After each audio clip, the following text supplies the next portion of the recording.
तो महानुभाव हमारे साथ बजट की चर्चा में ज़रूर रहते हैं। अग्रवाल सर, शुक्रिया आपका हमारे साथ जुड़ने के लिए। और मुझे बताइए कि इस बजट में क्या खास बातें आपने देखी, आम आदमी, खास आदमी और समाज के विभिन्न तबकों के लिए क्या कुछ है इस बजट में?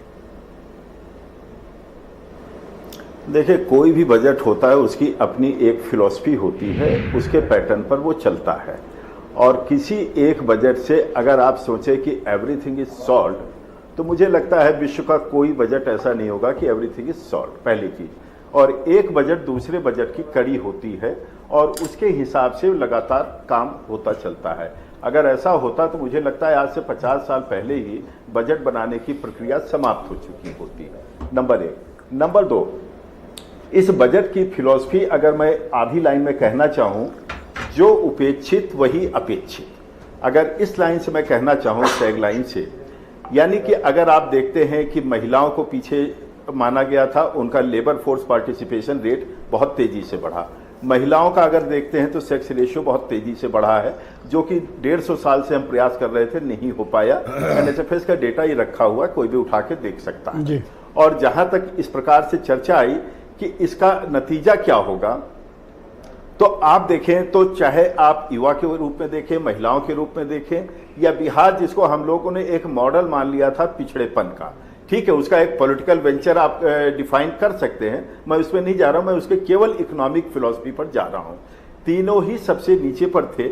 यदि तीनों को आगे लाया जाता है, यानी कि एक नए ग्रोथ इंजन की शुरुआत होती है, तो मुझे लगता है कि इस मामले में देखना चाहिए। और जो जितना पिछड़ा होता है उसमें ग्रोथ की पोटेंशियल उतनी ज्यादा होती। सवाल ये उठता है कि उसको पॉलिसी नैरेटिव से कितना हम आगे ले जाते हैं। अब उसके साथ साथ क्या सपोर्ट सिस्टम आता है, क्या सपोर्ट सिस्टम नहीं आता है। मान लीजिए मुद्रा के माध्यम से आता है या बजटरी एलोकेशन के माध्यम से आता है। और एक फिलॉसफी और बताऊं, आज तक मुझे नहीं लगता कि किसी टेलीविजन डिबेट में वो पॉइंट आ पाया है। अच्छा बुरा वो बाद में आप तय करिएगा, लेकिन मैं बताता हूं कि एक नावल जिस पर हम लोगों का एक बड़ा शोध पत्र भी प्रकाशित हुआ है ब्रजेश जी, वो यह है कि जैसे इस बार राज्यों को 1.5 लाख करोड़ रुपया ब्याज मुक्त 50 साल के लिए ऋण दिया जा रहा, दीर्घकाल के लिए। किस लिए? कलेक्टिव इंफ्रास्ट्रक्चर डेवलपमेंट के लिए।